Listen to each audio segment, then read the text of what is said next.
It's really interesting. I've most of my life I've spent,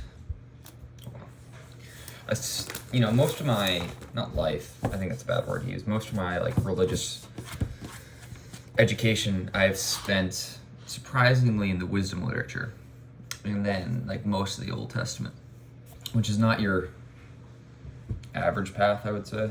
Of course, I'm not saying I haven't spent any time in the New Testament. I spend a lot of time looking back in time, right? And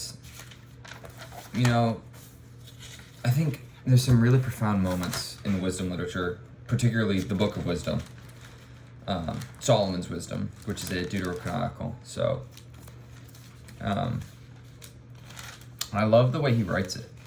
He describes wisdom as a person, as she, as her, and the effort to accomplish wisdom. It's really fascinating to me.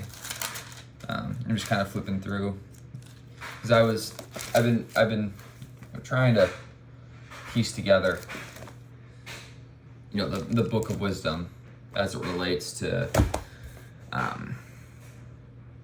not just philosophy outside the Bible, but the modern meaning of philosophy. And in wisdom, Solomon really struggles with the discipline to find it and then the discipline to keep it. And I think that's really fulfilling, that it's divided into two sections. It's like a bell curve. At the bottom is your level of wisdom in the beginning. And then the more you learn, you go up to the top of the bell curve, and at the top of the bell curve, you think you know so much about wisdom or philosophy and stuff like that. But then the more you keep learning, the bottom, you keep going down the bell curve till you reach another plateau and realize the only thing you know is nothing. No matter how much you learn, you can't really learn enough. There is a term for that. I totally forget what it is, but there is a term for that bell curve. You often see it really high IQ people are often right here instead of right here. It's really interesting.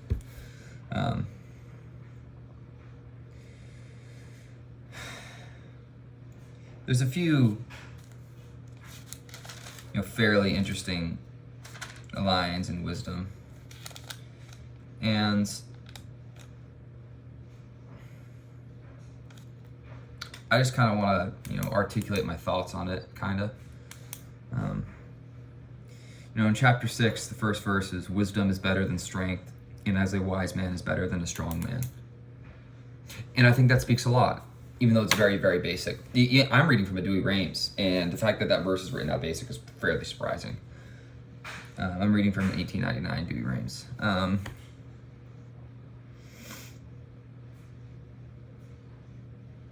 There's a lot more to wisdom about what he's writing and why he's writing, but the strength of a wise man is better than a strong man. And I think that pertains to today's society, because a strong man often finds himself in situations where he needs to be strong. A wise man finds himself in situations where he doesn't need to be wise, because he's wise enough not to be there. Damn, that was pretty good. I'm gonna give myself credit for that. I kind of right off the cuff.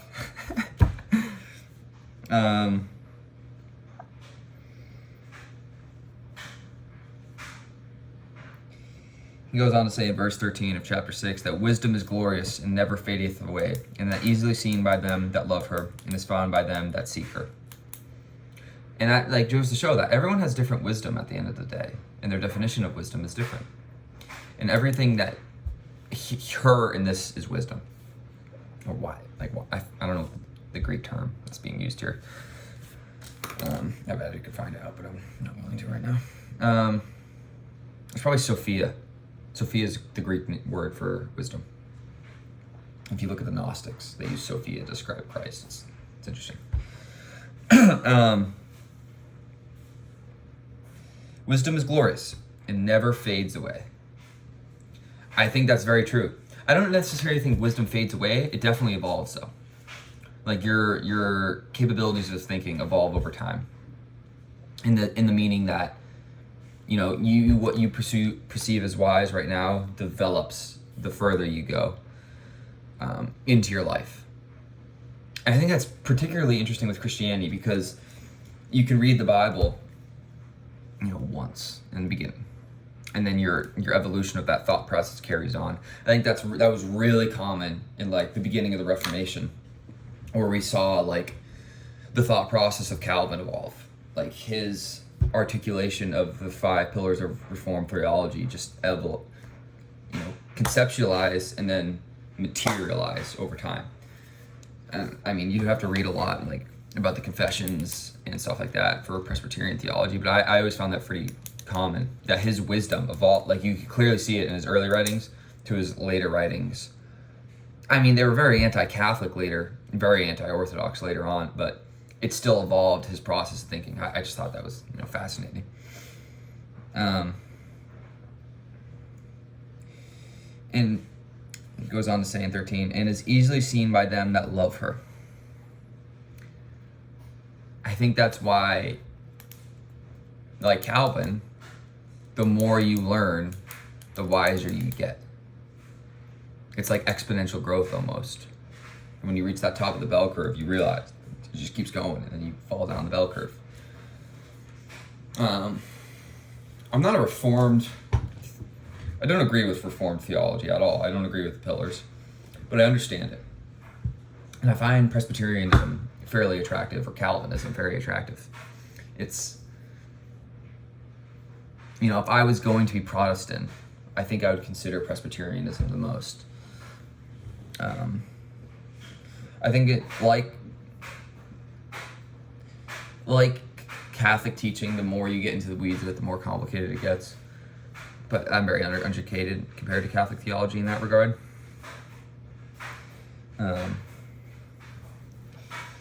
And there's been a lot of great philosophers, even in Catholic theology. I would even consider Aquinas, even though he's more academic. His wisdom really evolves, of course, across his writings, and even across the evolution of the Summa.